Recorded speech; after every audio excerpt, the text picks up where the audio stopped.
Hi, welcome everyone. Thanks for joining us today. We're going to start this session now. Just want to make sure that everyone's connected to the audio conference. I see someone that's in the session but not in the audio yet, so I'm going to give her a couple of seconds. In the meantime, I'm going to be doing the introduction for this class. So for today, we have this session that is all about your demand generation strategy and how can you identify opportunities with UiPath, particularly on the finance and accounting industry, or maybe even in the accounting and finance line of businesses, departments within your customers' organization. So this session is part of an effort from Ingram Micro and UiPath. We have a series of activities that have no cost to you, and we are going to be sharing, again, some of the recommendations around how can you identify and build some use cases around the accounting and finance departments or processes with your customers. We're going to be exploring first some of these main use cases and the different activities that are part of these use cases of these processes, and then I'm going to also share with you some of the services that you can access through the Ingram Micro automation team, Hyperautomation team. And finally, we're going to be sharing some best practices around a demand generation strategy. How can you build your demand generation strategy around UiPath? And if you have any questions or comments during the presentation, please feel free to share those through the chat window or the Q&A panel. Okay.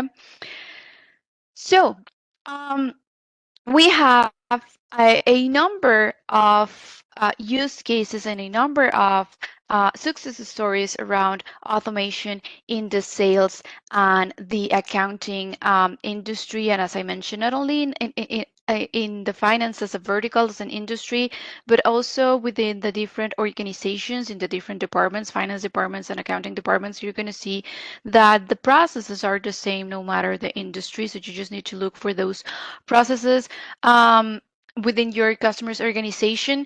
Yes, we can share the slide deck with you guys. Don't worry about that. So we're going to start talking about some of the key areas that are really important for this line of businesses and for this industry.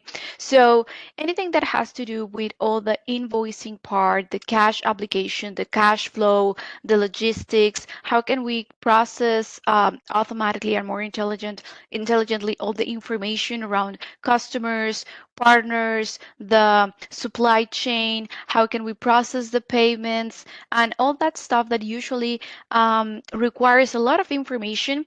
We see that most of our customers they input all that data manually, so it takes a lot of time and it also is error prone. So through the automation, we are able to reduce that manual task. We improve the productivity of the employees and also the satisfaction of our employees, because those tasks usually, they don't necessarily add value to the business or to the development of the employee in the organization, but they are required, right? We can't set aside all those tasks and all those processes, because they keep the business moving, right? They keep the business going. So the idea is, how can we how can we bring automation to all those processes in order to increase, again, the productivity, the employee satisfaction. It also has a direct impact in the customer satisfaction, the time that it takes to answer a customer requirement, or to process a payment for a partner, for a supplier, or things that, again, keep the business going and are really relevant to ensure that the operation and the agility of the business remains. So in the next slides, we are going to explore some of the top areas, some of the top automation areas. It's not that these ones that we are going to mention are the only ones. It's just, again, an idea. How can you start this process with your customers? What type of processes you should look at? And after you identify some of these processes and the specific use cases around these processes, we can build a heat map. So we can build a roadmap with our customer around the automation strategy. What are we going to automate first? What's going to be next? What's going to be perhaps a long-term plan for the automation within the organization? So we can have this structure, and we can have, again, this plan with our customers. So one of the top areas is the procure to pay, right? And within each area, we're going to see that we have a number of use cases, a number of activities that are around the finance and the accounting area, of course. For example, around the activities, how can we keep track of the different activities that have to do with the procurement process, right? How can we evaluate the performance of the process or the different tasks that are part of the process, and how can we come with a new strategy to improve that process, and how can we keep track of the different interaction that we have, the relationship that we have with our suppliers, with our partners, and even with our customers, right? So the opportunity to oversee the improvement areas. And then specifically for the purchase goods and services, some of the use cases might start with, submitting a requisition, right? How can we make sure that that requisition is submitted at the adequate time, right? So we don't get out from with inventory, right? That might interrupt the production of the organization in the company, that might also affect the delivery time and the general customer satisfaction. So we need to understand how that supply chain, of course, impacts the overall results of the organization, of the business, and how can we make sure that that process or any process starts at the right time. How can we bring automation in the generation of purchase orders, for example. Another areas or tasks around the procure to pay. Now, how are we going to manage all the receipt of the goods and the services, right? How are we going to make sure that the goods and the services are correct, that they are aligned with the requirements, with the requisitions? How are we going to address if we have to make some sort of returns, of apply a guarantee in case that applies with a particular supplier? How are we going to keep track of our inventory and make sure that we are not running out of a particular element in an inventory, right? And again, how can we trigger the process of the procurement, right? Of the purchase process, and how can we process then the invoices, right? Now that we received all the goods, how are we going to make sure that we apply the payments accordingly to our suppliers, right? And how we are going to keep track of all the transactions for those payments, and if we have some discrepancies, how are we going to keep track of those? And then it comes the actual payment process, right? How are we going to keep track of that payment process? How are we going to keep track of the bank accounts? How are we going to conciliate the funds in our different bank accounts? It has to do also with another area that we're going to mention further in this presentation, with the treasury area. But yeah, these two activities or processes within the organization and are part of the same result that we are looking for, right? Keep track of the payments, of the funds that we have in the different accounts, and how can we address any some sort of exceptions, or perhaps emergency processes, payment processes for a particular requirement, things like that, right? How are we going to handle exceptions as well? And then it comes all the report part, all the analysis, right? How are we going to manage and oversee all those reports? How are we going to deliver all that information to the relevant teams, right? How are we going to handle, perhaps if someone needs a very specific or particular information, how can we generate those particular ad hoc reports for, for the different stakeholders, right? Another top automation area is the order to cash. And this starts with even the customer onboarding process, right? When the company has new customers or is trying to acquire new customers, how are we going to add all that information of those new customers in our system, right? How are we going to create those profiles? How are we going to keep all the information updated? If we need to also generate some reports or share that customer information with other areas within the business, how are we going to, sometimes customers apply for credit or finance options, right? How are we going to generate those applications? How are we going to analyze those applications and, make sure that everything is, legally online? How are we going to establish the different pricing and contract terms with the different customers, with the different accounts, again, the different terms and conditions that are going to apply with every customer relationship, and how are we going to keep track of that information? So something that you could do is, start analyzing how this process goes for your customer's organization. If this is a manual process, what this depends on. It depends on, perhaps an account manager passing that information to the appropriate area, to the legal area, for example, validate that information, a back and forth of documents, and how long does it usually takes to complete that customer onboarding. And that's how you can find, these opportunities to bring automation to this particular process. And I already mentioned the part of the credit, right? According to all that information that we have of our customers and a customer organization, how can we assess the risk? How can we evaluate if we are going to authorize a new customer credit, or how are we going to complete some credit checks? Things like that. Other processes, the fulfill order, how to execute orders, how are we going to handle returns, how are we going to generate reports, if we have some sort of promotions or incentives for customers, perhaps we have some sort of rebates or chargebacks. How are we going to keep track of that? What's the process or the situation that is going to trigger those scenarios, right? And how are we going to make sure that we are applying the policies accordingly to each different customer relationship or each vendor partner relationship that we have? Now, another example of a different area, it could be, the record to report.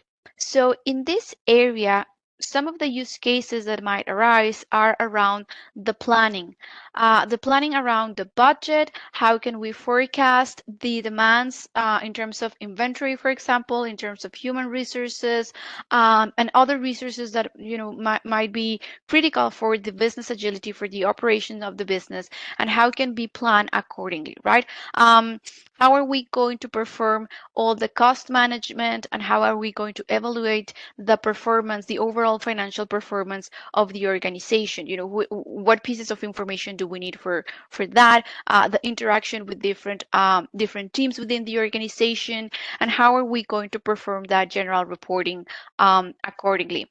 I mentioned earlier that also within the treasury area, some processes are also automation prone.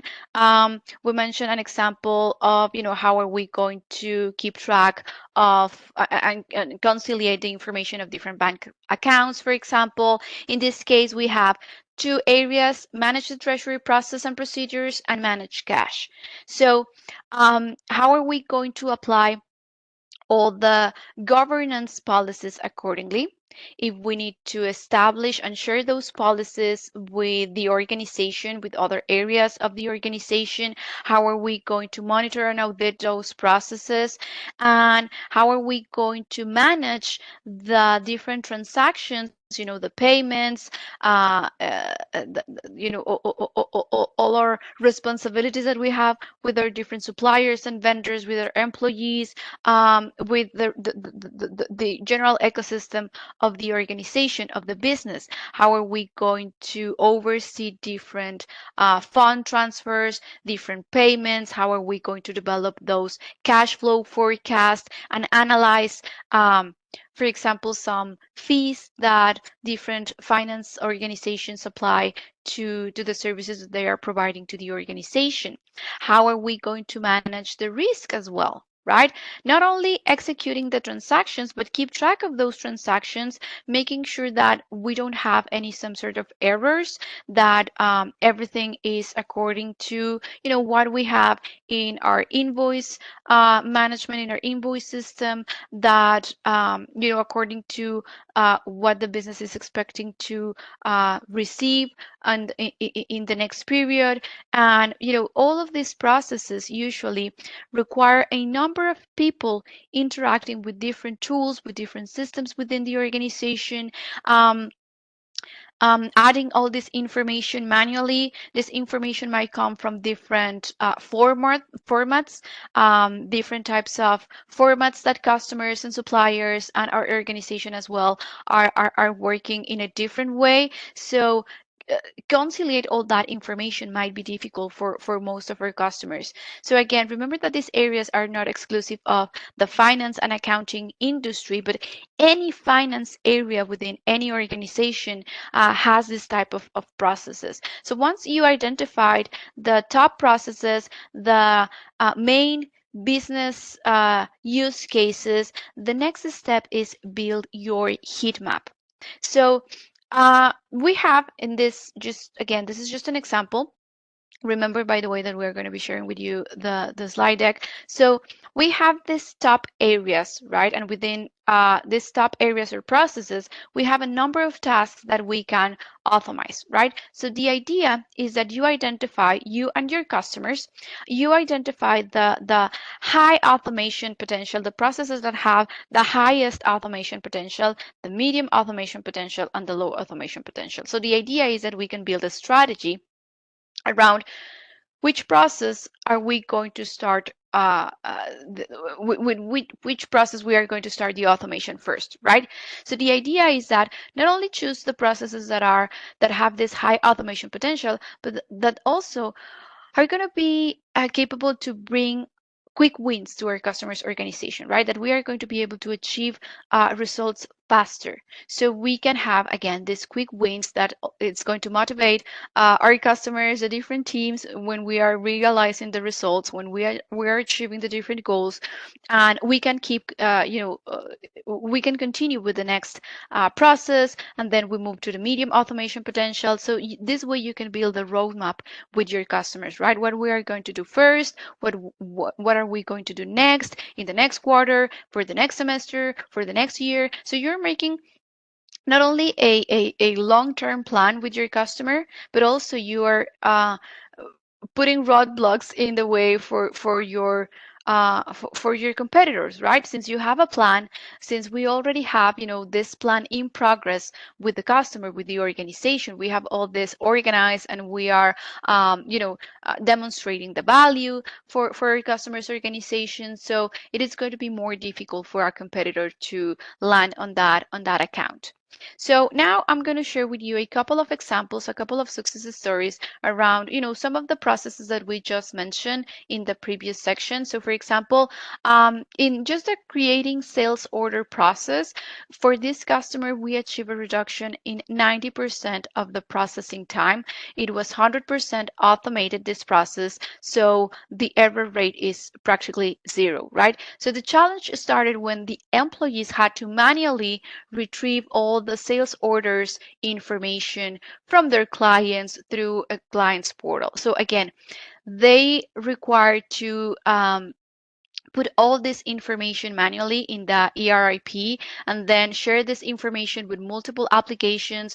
They need to enter the information once again in an Excel format, then put that in the CRM. So it took them a lot of time and company resources to complete this process. So once we add the automation through UiPath into this client's portal to gather all the required information and to reference that information to these other applications that they also need as part of the process, so that sales order creation was simplified, was a faster process without errors. It also improved not only the efficiency of the sales team and all the service representatives, but also it saved money to the company, and it increased the customer satisfaction as well.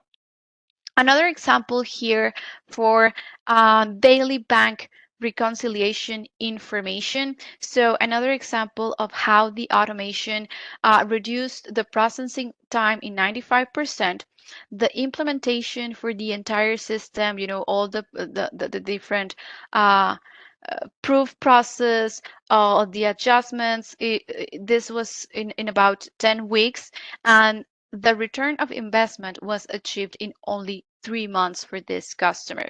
So in this case, they had to reconcile all the payments received through the different means from their customers, and all the adjusting of the different journal entries was manually. All the analysis of the different charges in the different bank accounts, all the activity on the different bank accounts. It was a process that took employees about an hour a day, and it was a manual process. So once we apply the UiPath robot automation, now it allows the company to automatically download all the different bank statements of the different organizations of the different banks and file all that information into their ERP. So automatically this reconciliation process starts and types out the different items that don't reconcile, approximately 20% of this information, and notifies the analyst of those items that need, particular attention and that needs the employee intervention, right?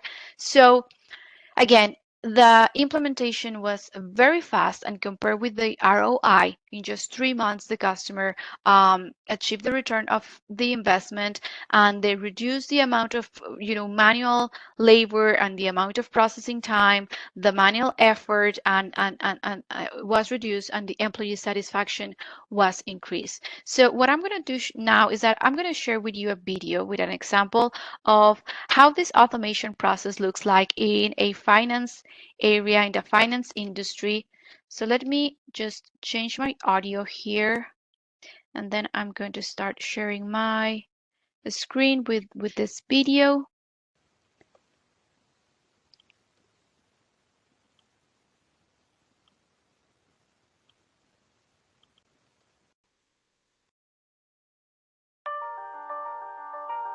Have you ever wondered what robotic process automation, or RPA, can do for you? In short, it provides a competitive advantage by helping you improve both accuracy and speed of operations while radically driving down costs. So how does it work? In this video, we'll show you how UiPath streamlines an invoice process end to end. You are about to see a robot performing the following activities: monitoring a dedicated folder where invoices are saved in PDF format, reading invoices from that folder one by one, extracting key information from the invoices, opening SAP, filling in invoice details in SAP, sending email notifications. Please note that the robot will do some activities in the background, such as most of the invoice-related actions, monitoring a folder or checking its email address. Now let's see it working. Right now, it's monitoring a folder where 3 invoices are stored and collecting all the information needed so it can register them one by one. It then asks the tester to introduce the email address where the posting notification will be sent, and also performs basic checks to see if the SAP is open and runs it on its own if not. Logging into SAP using its credentials, it then starts processing the invoices one by one. We can see it filling in data such as vendor code, invoice date, invoice number, invoice amount, invoice description, and GL account, and ends up by filling the payment term. Following that, it registers the remaining 2 invoices in the assigned company code.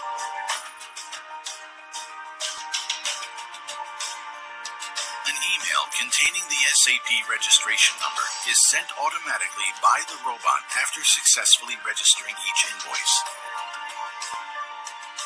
Checking in the background, the robot verifies whether the VAT on the invoice matches the one in our database, and if so, will post it automatically.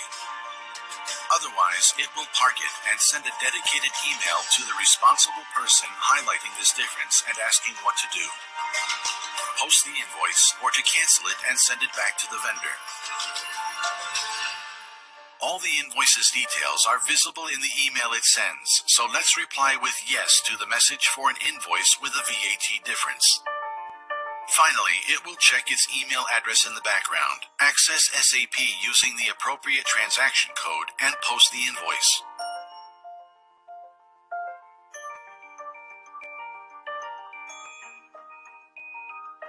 And that's it. The robot has successfully posted the 3 invoices in SAP. Do you want to know more? We're happy to help. Contact us here.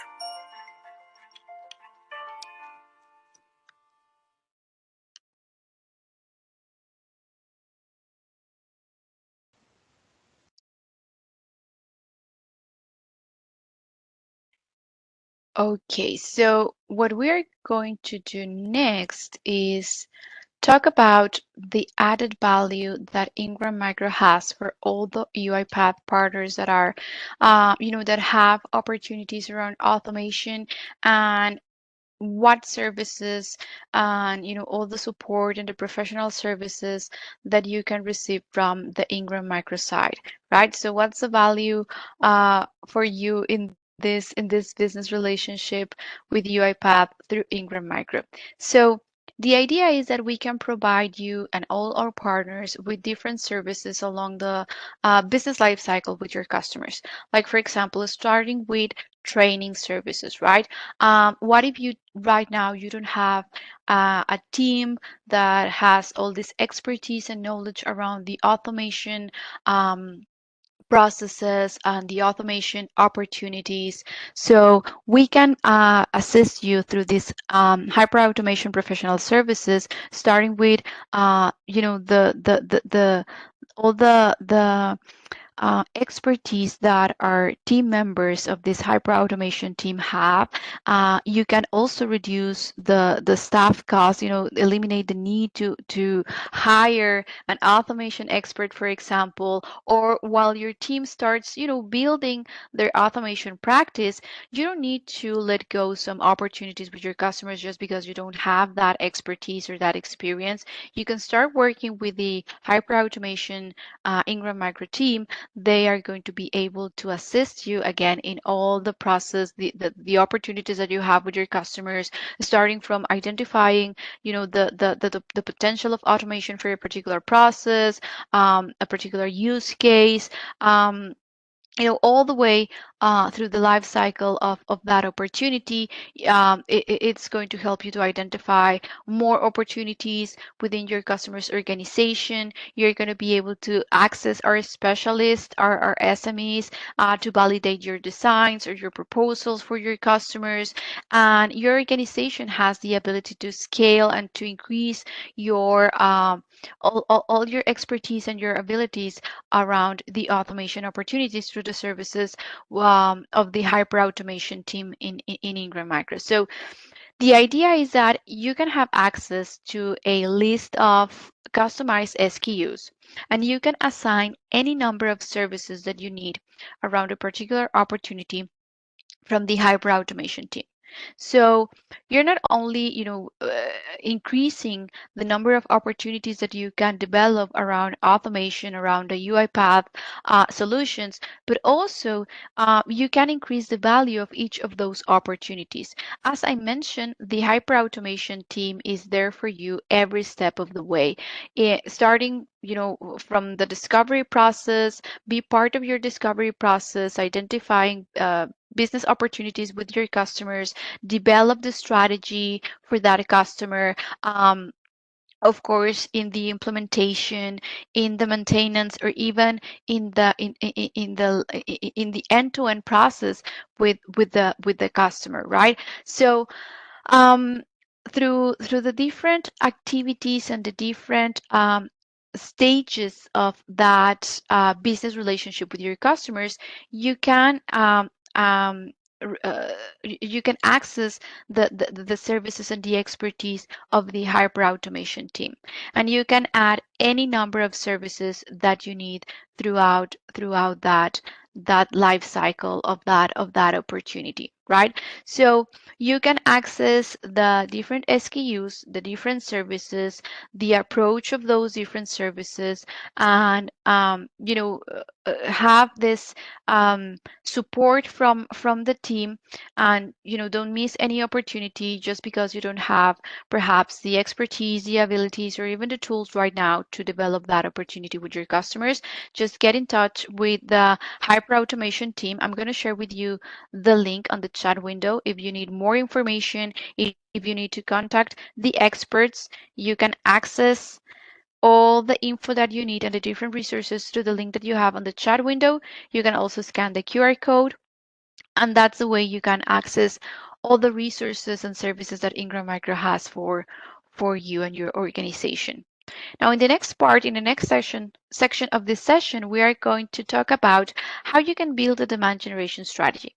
So we have the example of the finance and accounting processes, but this is going to apply to any other processes, any other industry that you have, within your customer base.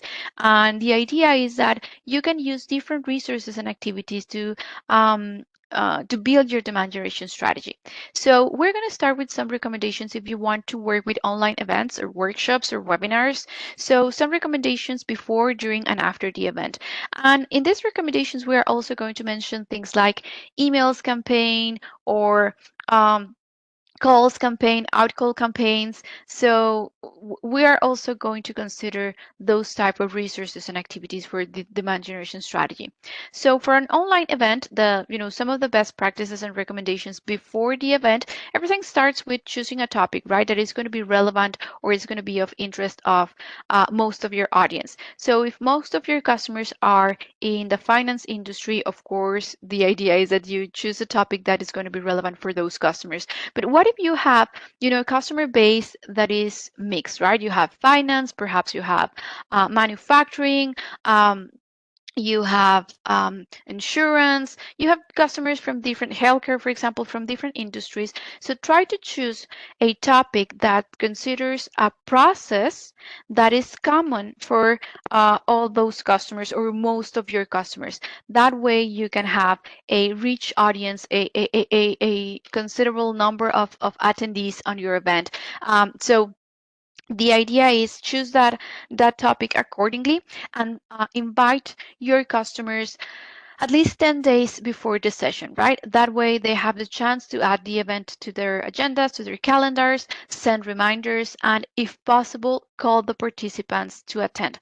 So when you send those invitations, give the attendees the opportunity or give the participants the opportunity to register for the event. That way you're going to be able to know how many people you are going to expect to join your event, and you can call those potential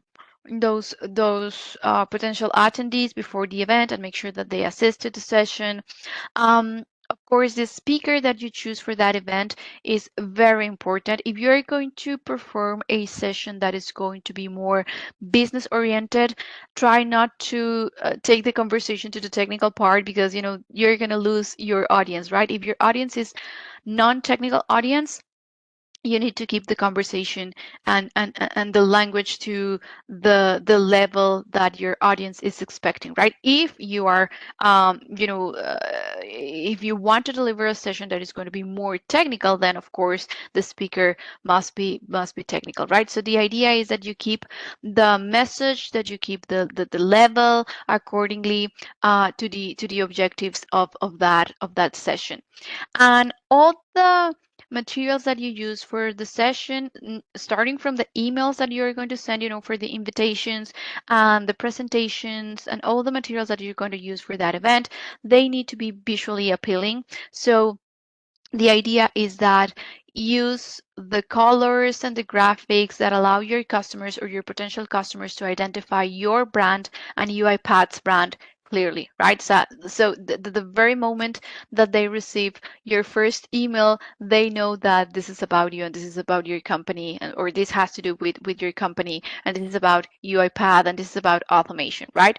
Now, during the event, um, if you're going to be sharing some links, references, analysis from the industry, things like that, try to share the links with the audience, through the chat window, or QR code, so it's easy for everyone to access that information. If you decide to share the presentation, the slide deck, of course, that's also recommended. That's usually appreciated by the audience. The recording, record your session, so you can share that recording with the audience that perhaps they registered to the session but they weren't able to attend the event. So you can share the recording with everyone, the ones who attended the session and the ones that weren't able to join the activity. And try to also add a moderator for the session, right? That way, if some of your attendees have some technical difficulties to join the session, to join the audio, they are not able um, to see what's being sharing on the screen or things like that, the moderator is going to be able to assist them, and that way this process is not going to distract the speaker and take time out of the actual session or lecture. Now, after the event, of course, send the recording to your attendees and review the responses of the surveys, the satisfaction surveys. Very important to apply those type of surveys. And in those surveys, you're also going to be able to ask your potential customers or your customers for their strategy around automation. Apply band questions if they have the budget for automation, if they have right now the need for automation, or for to apply automation in a particular process within their organization, if they have the authority to take to make that decision, if they're not the correct contact for that, who might be, if they can contact you with a correct person in the organization that's in charge of the automation strategy, the timeline, when they are considering to enable the automation for that process in the organization, right? So all those types of questions could be part of your survey, and it's very important for you to review the answers as soon as the session ends. That way you can call your customers, your potential customers, those who said that they were interested, and send a thank you email to everyone who came, and the recording again to those who did not attend. And you can develop a script for the calls, so that way, even though perhaps it's very common that our different account managers, for example, are going to be making those calls to the different customers. But if you develop a script, that way you can always ask, or you can make sure that your account managers always ask the same questions. They gather the same information from your different customers and contacts, and you can document that information accordingly, right? And that's going to save you a lot of time. We have a number of tools that you can use for this process, from creating the emails, from the delivery of the session, from the presentation. So you can work with any tools that you want to. For the contents, as part of this program, of this effort through Ingram Micro, we're going to be sharing with you a demand generation kit. You're going to receive a number of email templates that consider different industries, different use cases for different industries. So you can work with those resources, with those marketing resources. You can just customize those emails and work with them for your demand generation strategy.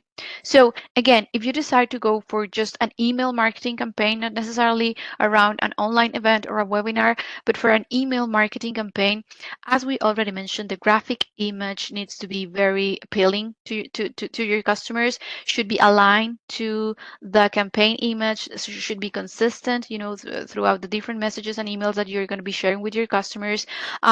Try to make it relevant for most of your customers. Talk about use cases that are going to be relevant for most of your customer base, for most of your contacts.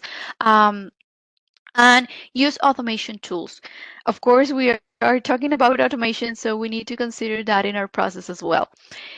Some might consider that if I just need to send, 100 emails, that could be a manual process. Again, one account manager sends 25 emails, another account manager sends another 25 emails, and so on. But the idea is that through the automation tools, you're going to be able to access all the analysis around the interaction that your customers had with those emails, right? How many emails were opened, how many clicks on the link for the event, for the registration, for example, or for a landing page, how many unsubscribe from your list. So that lets you know about the interest that your customers and your contact list has around, the topic that you are sharing with them. And that allows us and allows your marketing team to pivot the strategy, right? If we need to change perhaps the subject of the email, and we can see that we have a different interaction just with that change, just with that adjustment. That's some sort of the idea that, of the benefits that we can achieve through those automation tools for our email campaign. And for outcall campaigns, you have two options. You can work with your internal staff or with a call center. So in our experience, to have an effective call, this means that the contact answer the call and allow the team to deliver the message, the complete message. To be able to achieve that, we need to perform at least 5 calls to to a same contact, right? To the single contact. So if you have a contact base of 100 contacts, that's going to be around 500 calls. So do you have enough staff, and your staff has enough time to perform those, that number of calls? So when we make this analysis, working with a call center is no longer, a crazy idea, right? And right now we have a number of, offerings in the market, very accessible services. So once again, one way or the other, doesn't matter what you choose, the recommendation is build a script, right? Have this structure for your calls, of course, the salutation, establish the situation, share the idea with your contact with the customer, how this works, what are going to be the benefits for the organization, if you have any promotion or something like that to share that's relevant right now, how can we build a sense of urgency, for example, and then evaluate the interest and the qualification questions. Remember the band questions, the budget, the authority, the need, and the timeline or the time frame. So you can document, take note of each candidate's answers, and analyze those answers and keep track of the potential opportunities that arise through that outcall campaign. The other option, or another complement to your strategy, could be through social media, particularly through LinkedIn. So with LinkedIn, it's very easy to profile our candidates because we can choose the industry, the type of organization, the role for the particular persons that we want to reach, and you can establish a specific budget accordingly to how many impressions your campaign will reach. That's the budget that you are going to be spending daily on that campaign, and you're going to have reports that are going to be updated in real time so you can see the performance of your campaigns. Now, the idea here is that you need to add a information that is valuable, of that is of interest of your potential audience, because the idea is that when they click on the link, they need to share their contact information before they actually access the the analysis, the white paper, whatever you are sharing with them. So it needs to be really interesting for that audience in order to make them complete the contact form, and also submit the band questions, right? Again, the budget, the authority, the need, and the timeline, so you can understand and you can qualify those leads as well. So the idea is that you can build a demand generation strategy or a campaign that could look like this, right? Working with both an email campaign and a webinar or an online event. You can start with that email campaign, like in preparation for your event, just making your customers or your potential customers, anxious about, what you have to tell them, what you have to share with them, what is this thing that is going to absolutely change their organization. So you can start with the first 3 emails of the campaign, and then on the week 4, you can send the invitation to the webinar or to your online event. For week 5, we have the reminder. You can also call your all the attendees or the contacts that register for that event. And on week 6, you deliver the webinar. And on week 7, all the past event follow-up, all the calling, the follow-up of all those contacts that were interested on the information and the solutions that you share with them on the webinar. And remember that you're going to receive, as part of this program, your demand generation marketing toolkit with a number of email templates that you can customize, but are ready for you to just start sending them to your customers, to start building your demand generation strategy around UiPath's solutions, automation solutions. Again, we consider a number of different industries, so you can plan accordingly and share the different messages with your customers. All these messages are end user faced and are already approved by UiPath, so you don't have to worry about that. And if you have any opportunity around automation with UiPath, if you have any questions regarding your business relationship with UiPath, with Ingram Micro, if you have any particular questions and you would like some of the SMEs to reach out to your company and work with your team and address that opportunity, you can answer the survey. You can leave your contact information and your questions on this survey. You have the link on the chat window. You can also scan the QR code. Sorry, that's not the link. Sorry. My copy tools failed. I don't know why they copy and paste the Hyperautomation link.